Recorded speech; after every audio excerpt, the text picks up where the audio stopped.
Hello, change-making tribe. Welcome back to Iconic Leaders Rise. I'm Anahita Joon. I'm Glassman, and we are so excited to be speaking to Mr. Gay Hendricks today. He is just the perfect person to be including in this wonderful series. I will do a brief introduction here. There's a lot to read, but I'm going to condense it a little. Gay Hendricks has been a leader in the fields of relationship transformation and body-mind transformation for more than 45 years. And he has written over 40 books, including bestsellers such as 5 Wishes, The Big Leap, Conscious Loving, and Conscious Loving After. The last 2 are co-authored with his mate of more than 35 years, Dr. Kathleen Hendricks. And his latest book, The Joy of Genius, shows how to eliminate negative thinking and bring forth true creativity. Gay has appeared on more than 500 radio and television shows, including Oprah, CNN, CNBC, 48 Hours, and others. Gay, it's an honor and welcome to 501. Thank you very much, Aaron, and great to meet you, Anahita. Yes, indeed, it is an honor. So grateful. So we'll just dive right in. You know, we're talking of iconic leadership. So who would you consider an iconic leader, or a few? I can think of one. It's not necessarily, does this have to be a famous person that everybody would recognize? Known and unknown, and then we can dive into the qualities. Yeah. Okay. One of the first people I ever remember admiring, when I was 15 or 16, I went to, I grew up in Central Florida, and my church, the Methodist Church, had a youth day at Florida Southern College, and they had a special speaker, and it was a man named J. Wallace Hamilton. And he's written a lot of books. He's was a famous minister in his day. And I had never heard of him before, but he gave a talk at this youth group to maybe 1,500 people. And what he said, I found just absolutely electrifying, because I'd never heard anybody say anything like this before. This is an extremely conservative area that I grew up in Central Florida, still is. So very, very, very hidebound, conservative, fundamentalist kind of area. And, but he gave this talk about why it was important for us all as young people to kind of follow our own hearts. And he said, don't get stuck in the trap of doing what everybody tells you to do, or doing the safe thing, or having to buy all the major appliances, or live in a certain suburb. He said, that's all stuff that's trying to get you to buy things and to participate in kind of a herd mentality. He said, but what you could really do with your life is figure out who you really are and what you really want.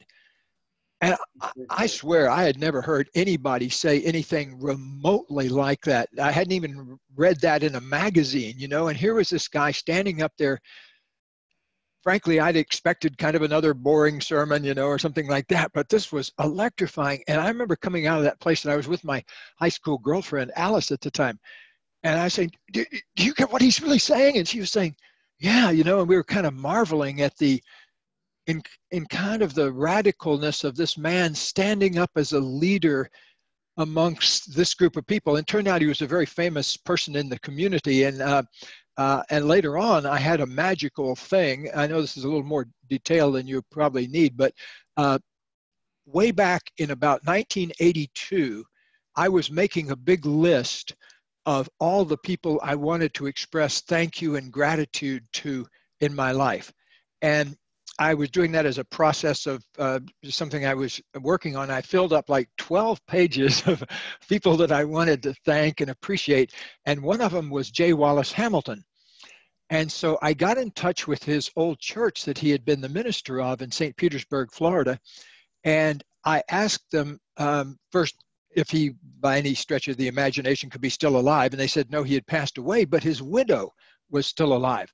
And would I like to have her address? And so I wrote to her and ended up talking to her on the phone, and had a wonderful piece of magic happen where she told me that, I told her that how much he had changed my life. And she was in tears, and she was probably way up in her 80s, maybe 86 or something like that. And she said she'd just been at the end of her life wondering if her life made any difference. And suddenly this call came in. I actually feel myself tearing up a little just remembering it. But anyway, that's the magic that can happen out of these little moments of kind of seeing a leader stand up and say something that nobody else is willing to speak about. That's beautiful, and such an unexpected place, and you know the commitment that he must have had to his message, because he knew where he was. You know, very brave, courageous. Really, and it's the only time in my life I ever saw him. You know, now I've got some of his books and things like that, but it was just one momentary encounter, and it changed everything. That quality of being basically a radical one, who's saying something that nobody else is willing to say. So you consider that a quality for iconic leadership? Yes, and another memory springs to mind of actually, I live in the town of Ojai in California, which is where the Krishnamurti Library is, and the Krishnamurti Foundation.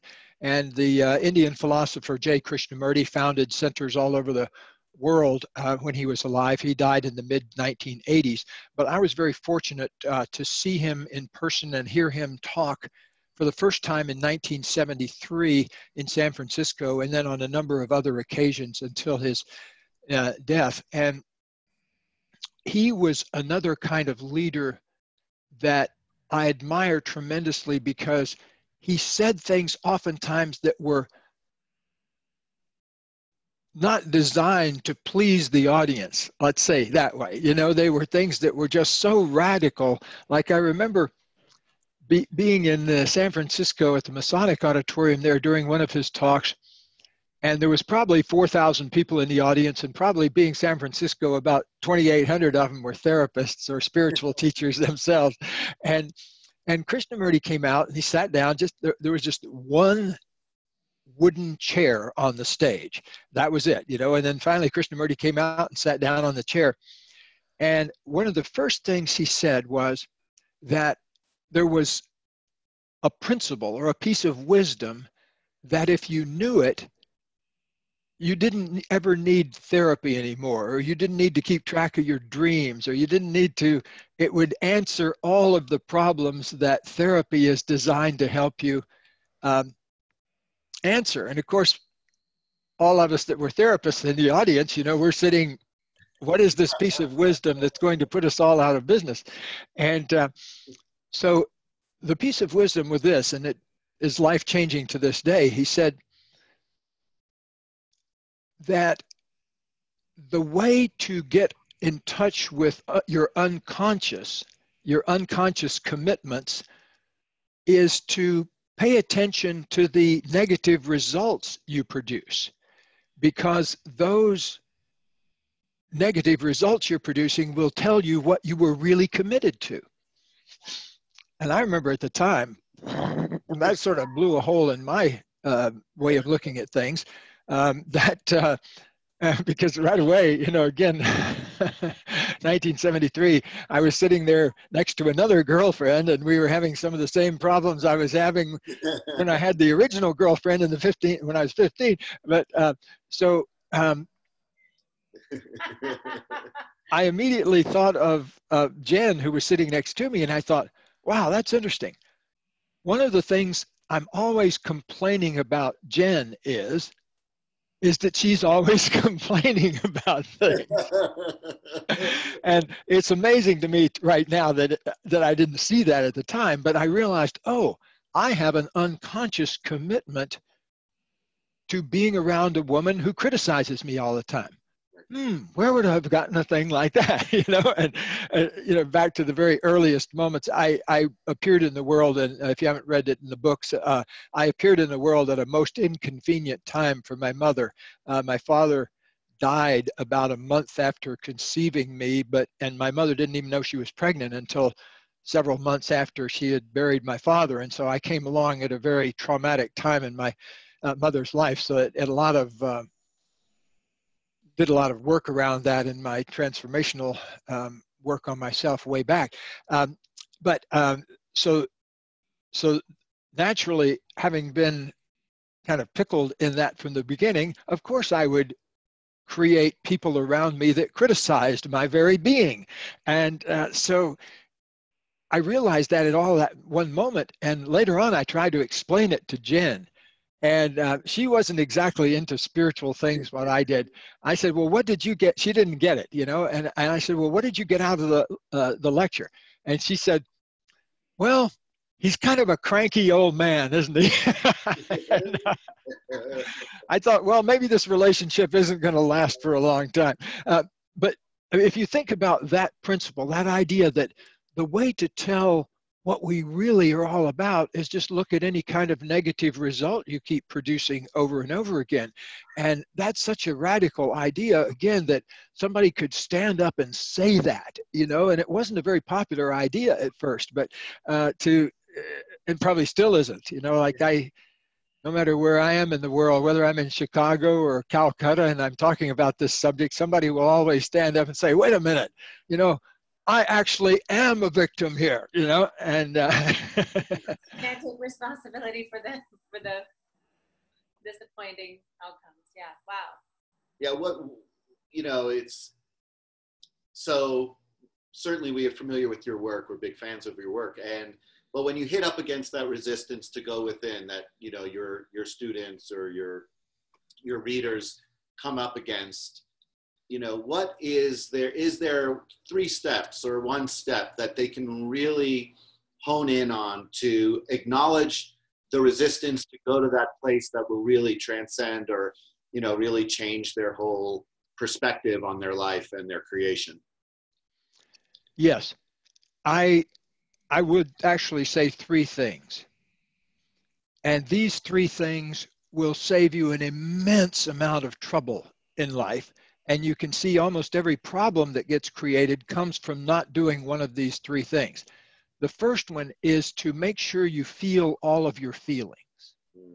Many people, for one reason or other, either don't know about or haven't explored a lot of their inner emotions. And there's really only 3 or 4 that people really need to pay attention to. We need to get in touch and find a good way to deal with anger when we're angry, because that gets a lot of people in trouble. They don't know how to deal with their anger. Second is a lot of us are carrying around grief and sadness from losses in our life that we still haven't dealt with. So that's another big one. A third one is really big one is learning how to deal with fear, those belly-centered emotions that cause you to kind of clutch up and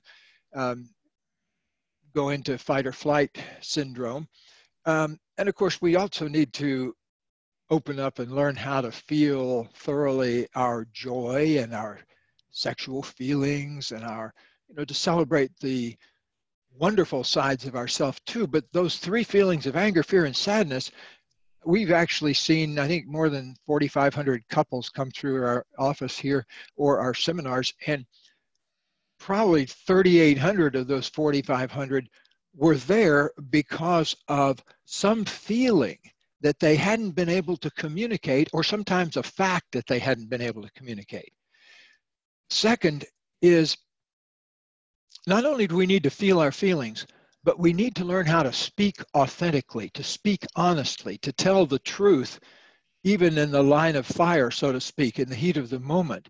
So if people can remember to speak honestly about whatever's going on in themselves without getting defensive, that saves a tremendous amount of wear and tear on the people around us.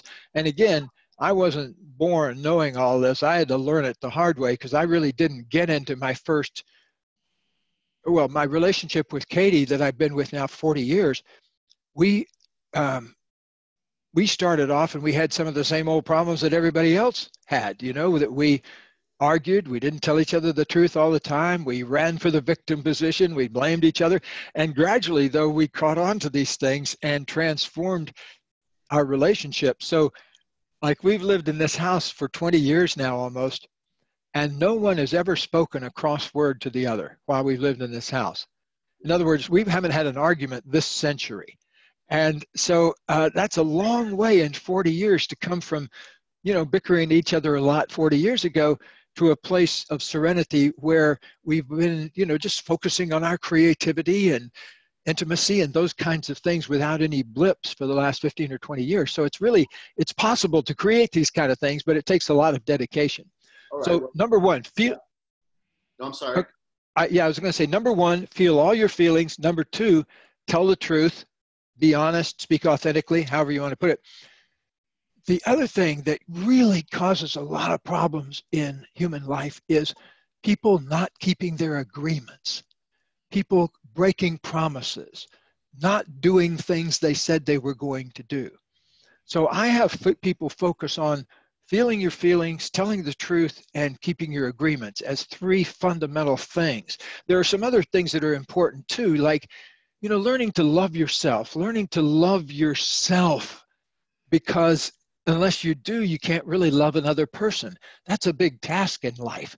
And yet nobody gives us that curriculum when we come in. It would be nice if somebody handed us that in the first grade, but that usually doesn't happen. The part about speaking the truth, can you speak a little bit into, I was just having a conversation with a client the other day where I sort of gave her an example of what if you could say this to your husband, because they had a breakdown after she went home from a retreat.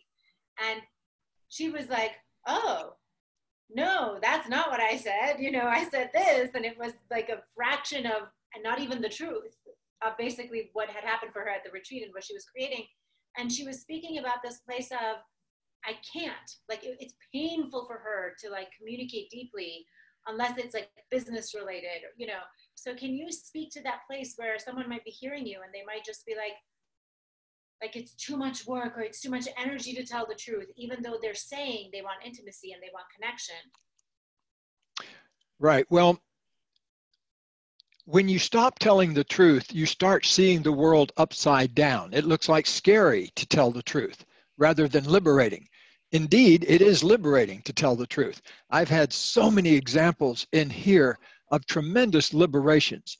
An example sprung to mind as you were talking there, Anahita. We had many years ago a couple come in from another country for our 3-day intensive where we work with one couple for 3 days. And, people often have been storing up stuff for 30 years. But anyway, we work with them intensively.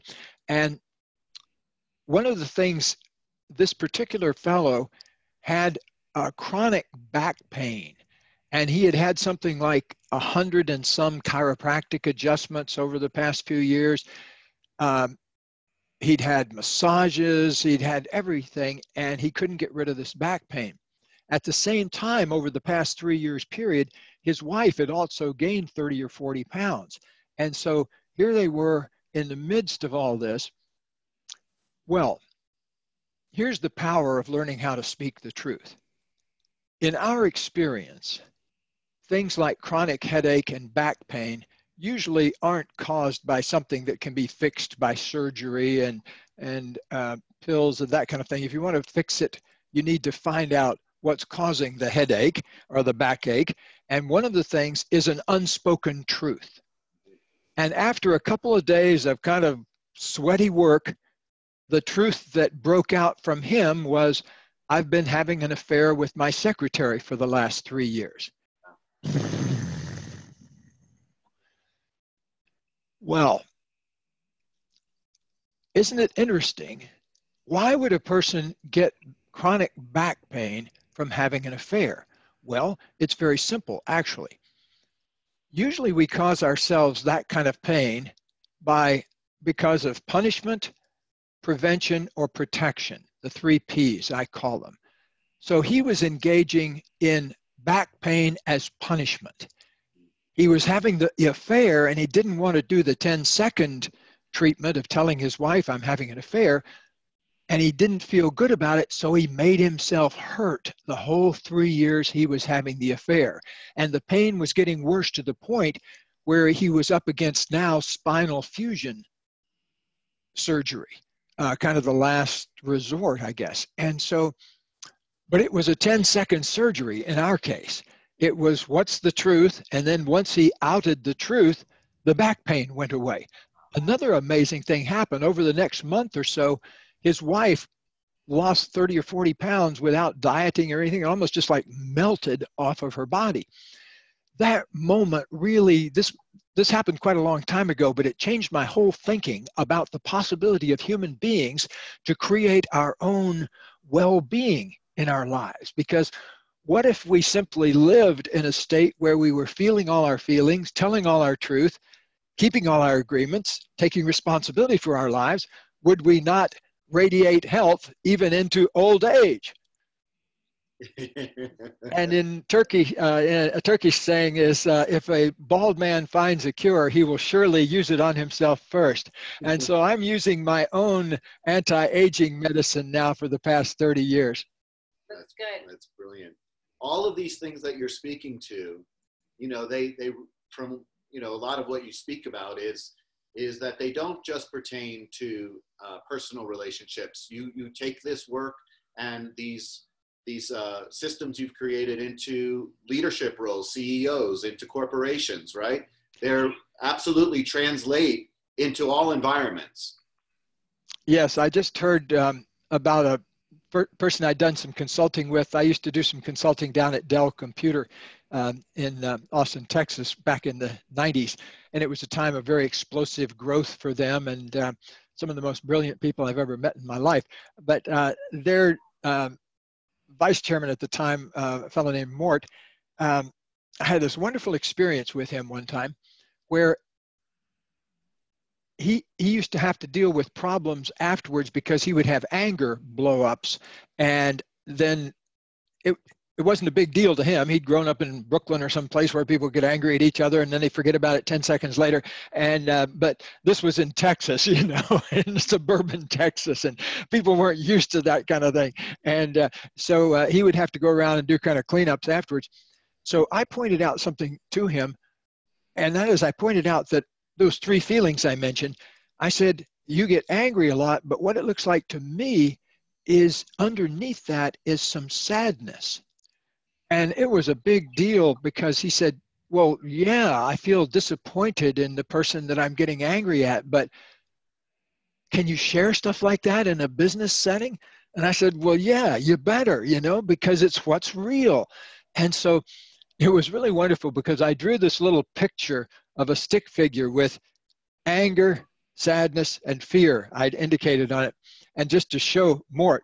And so he had to go off to another meeting, and then I was working with another person, and he came running back into the room and said, can I have that piece of paper? And he took my little stick figure, and he was going to go show it to a meeting, you know, that he just learned this. That's one thing I loved about the folks at Dell Computer, Michael Dell. I mean, gee, what an amazing mind, you know, that these people were so brilliant. And so it was such a joy to work around people that, you know, didn't resist. They just pick it up like that, you know, and go use it. Wow. Yeah. So so when we are allowing this range of emotion and we're expressing this level of truth, this is what creates the integrity you speak of, correct? Yes.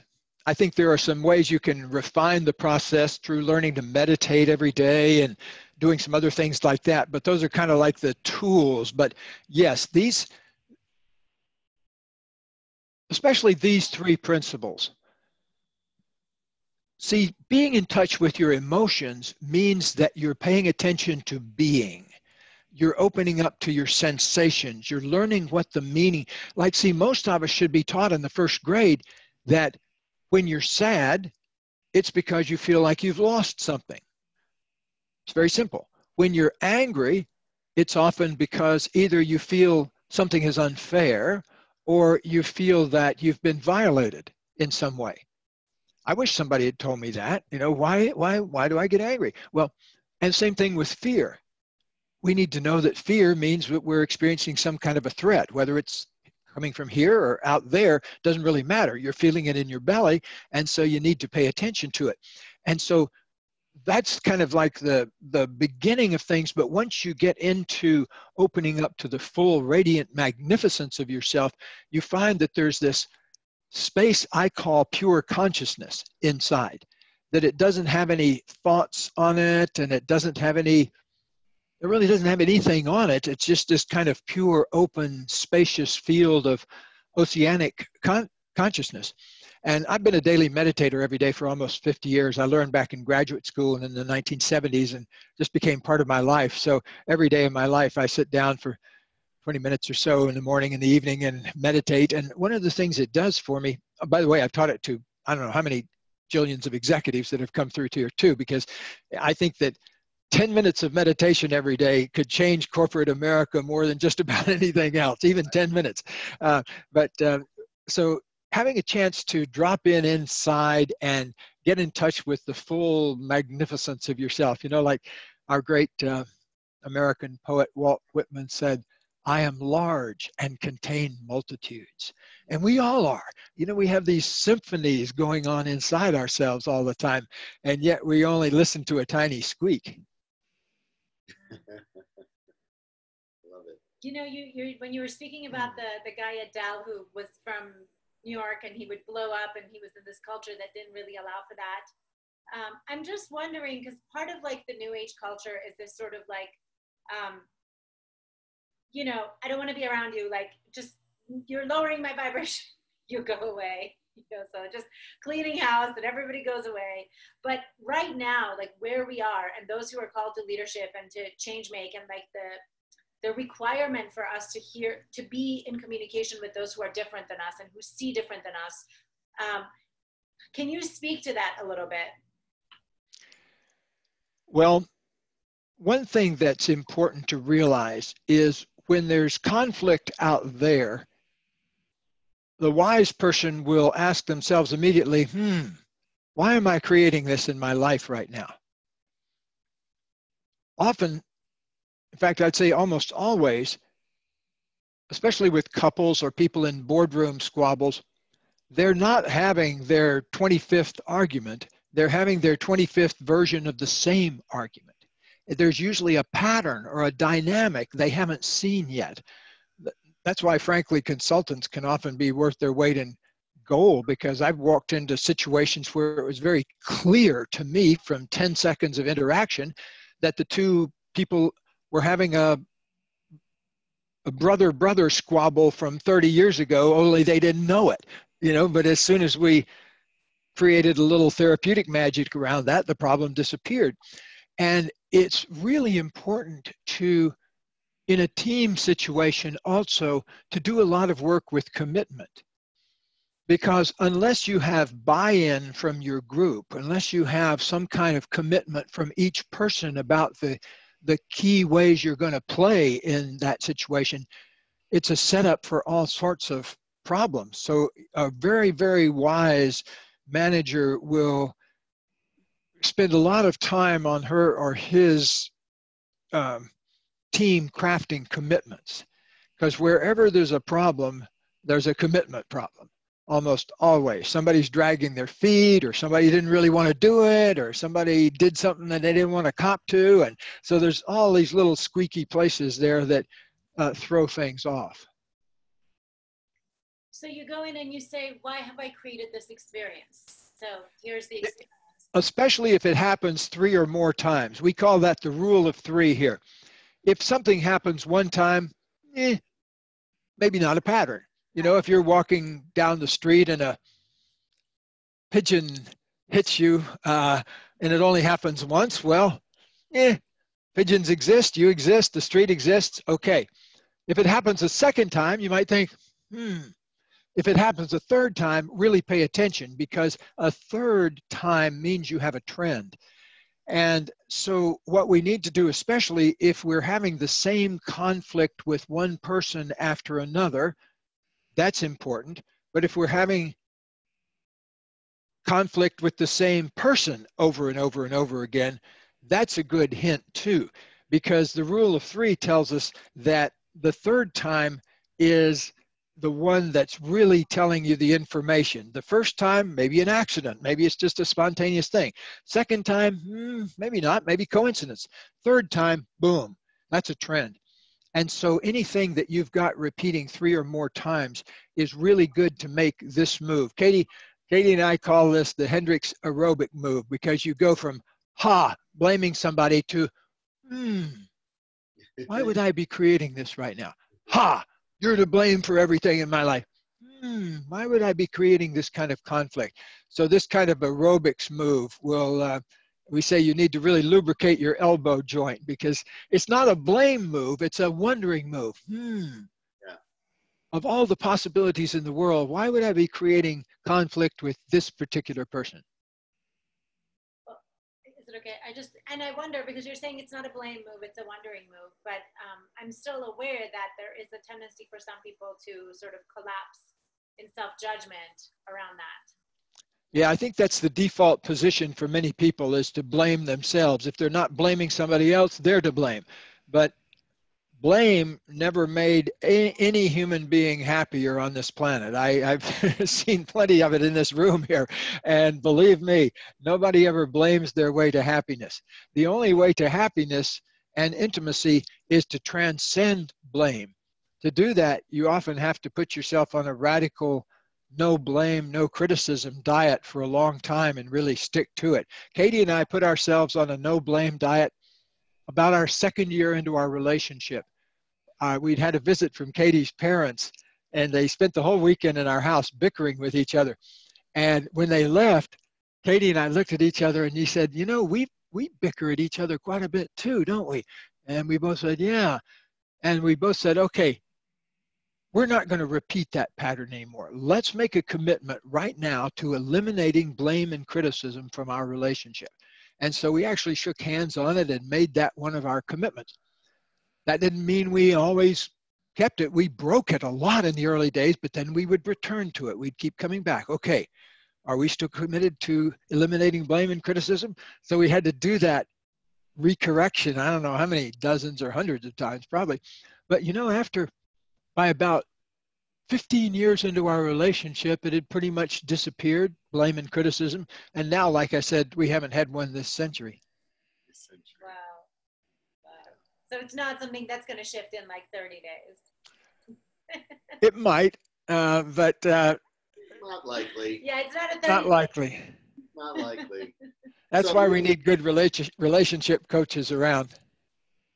So really, humanity has been suffering from an epidemic of resisting doing this, because, you know, we're gearing up for another political season, and we're seeing all of these people who call themselves leaders. And, you know, for me personally, it's just painful to listen to the same kind of rhetoric, the same kind of blame, the same kind of, you know, subjects. There's no vision, there's nothing. So, you know, are you saying, wouldn't it be easy to say that we're not going to see a unification in the country or on the planet unless we really step up in our willingness to do this?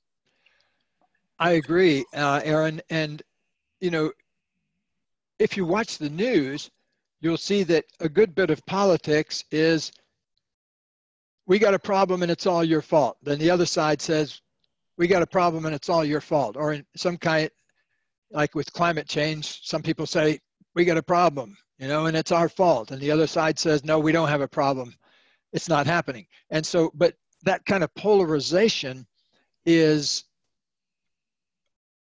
I think, you know, like if you go twang with some piece of metal, it has to oscillate to its highest frequency before it can kind of come back to center. Well, I think we're at a bang, you know, right now, and it's so up in everybody's face that what I'm hoping for is that if a whole bunch of us, like us, can get together and look at the possibility and teach the possibility of taking responsibility rather than blame, we can create some real magic. Because kind of like a friend of mine I was playing golf with yesterday, he has 17 years of sobriety now, and he, you know, was not there for about 20 years of his life when he was drinking heavily, but now he's had this 17-year precious period of, you know, radiant sobriety and wisdom and that kind of thing.